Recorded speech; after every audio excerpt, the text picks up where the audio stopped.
Canelo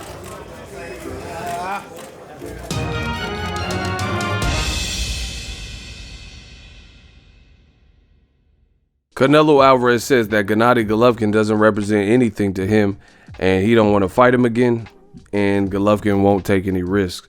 What up, Fight World? It's your boy Ego, and I'm back with some more boxing. Make sure you smash the like button. Also, subscribe to the channel for the latest and greatest in boxing. If you want to become part of the gang, notification gang, please hit the bell icon. Shout out to the Super Chats, channel donations, the Venmo donations, and the Patreon family. We working. If you want to sign up for ESPN Plus, use my link in the description. I am an affiliate, and it helps the channel.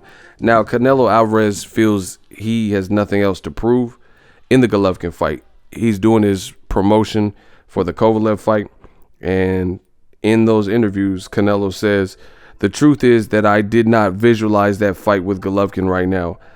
I am taking these risks, these fights for my career, and right now, Golovkin does not represent anything to me. I beat him twice, and he does not represent a greater challenge for me to have a fight with him."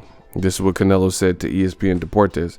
He says, "I am taking these challenges. I think Golovkin should take these challenges in his career, but he has not taken any risks.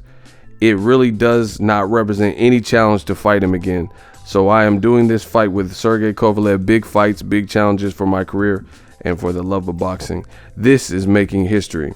It motivates me to make history, climb 2 divisions, win 4 titles. It represents more to me, adds more motivation and more risks. It represents much more to me than the other fight. I am taking the risks of this magnitude to make history." And that's an end quote from Canelo Alvarez. So he says basically he don't give a shit about Golovkin. He's not really thinking about him, and he's worried about his career. He's still taking risks and moving up in weight, and Golovkin is not. He's simply put, he's not doing the same type of risk with his career, and he's not willing to. Now, I agree with Canelo, and I'll get into that, but I will say this. Golovkin is facing Sergey Derevyanchenko, who Canelo, his team, he was reported to be in negotiations with. They just couldn't see eye to eye. So, as a result, Kovalev fight came back around to the table because Kovalev was fighting Anthony Yarde. I do still feel that the Kovalev fight has been carefully selected. Out of all the guys at light heavyweight, Kovalev has the best resume, but he also has the most mileage. He also has looked the most vulnerable, and he also looks like the guy who, is not going to be the one to unify the light heavyweight division. He beat Anthony Yarde, which was good. That's a great cap in the hat, but he's doing a quick turnaround. And the other guys, like I think Beterbiev versus Vodstick, that's a meaningful light heavyweight fight. And then if the winner of that fights Dimitri Bivol, I would say that would be the top of the totem pole if it happens like that in the light heavyweight division. I don't see Kovalev beating the winner of Beterbiev Vodstick at this point, or Dimitri Bivol. I think he would even have trouble with Zurdo Ramirez based on the styles. Canelo does not like it to the body. Zurdo is a tough, tall, 6'2.5" Mexican fighter with combination punching, vicious body attack, long arms, and I think that's why Canelo's it's kind of like a sleight of hand trick. Golden Boy is using it on moving up 2 weight classes, similar to what they did to Mikey Garcia when he fought Errol Spence.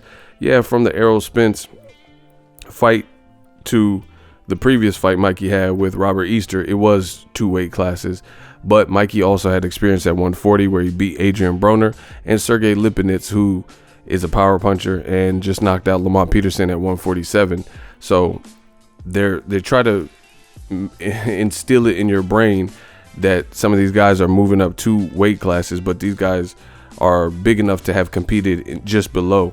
Canelo fought Rocky Fielding at 168 and Julio Cesar Chavez. He went from 154 Liam Smith to 164.5 to fight Julio Cesar Chavez. Those are basically both super middleweight fights. Plus Danny Jacobs, his last fight was at 160, and they tried to put a rehydration cap on him, and he refused that. So Jacobs, we don't even know how much he weighed in the next day because he didn't do the same day weigh-in, and he was supposed to pay a fine. So realistically, Canelo has been fighting bigger guys. We'll see if he bit off more than he can chew versus Kovalev. Now, as far as Golovkin, I do agree with Canelo in that regard. Golovkin's resume simply is not good. All the presence and exposure that he got from ESPN, and then saying he's the best 25 fighters in the last 25 years. All that shit was premature. HBO saying he was the destroyer of worlds. He didn't really prove it. In fact, some people at the time had Kell Brook as his best opponent he had ever faced, and he's a middleweight who's been fighting at a middleweight since an amateur, and Kell Brook was a welterweight. So how is your best opponent a welterweight at middleweight? How's your best middleweight opponent a welterweight? You know, it doesn't really make sense. And then his fights with Canelo are debatable.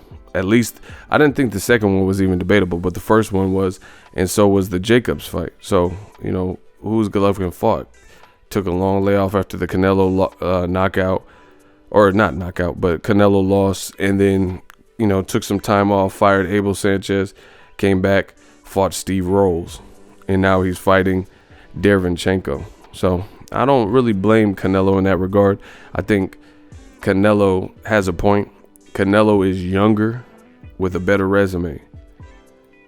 Golovkin is a silver medalist with the worst resume at a more advanced age. He's like 37, 38, and Canelo beats him in the resume department. So I can imagine Canelo's not happy with just some of the stuff from the fans and the way the media says he lost, and, you know, the things that Golovkin and Abel at the time, his former trainer, the jabs that they took when he failed the drug test. So it's going to be interesting. De La Hoya says the Canelo Triple G fight will happen in 2020. And then Canelo was asked about that, and he said he don't really care to fight Golovkin. And he says Oscar De La Hoya says a lot of stuff that don't make sense. So I don't know what that means. It sounds like DAZN wants to fight. It sounds like Oscar may have promised him to fight.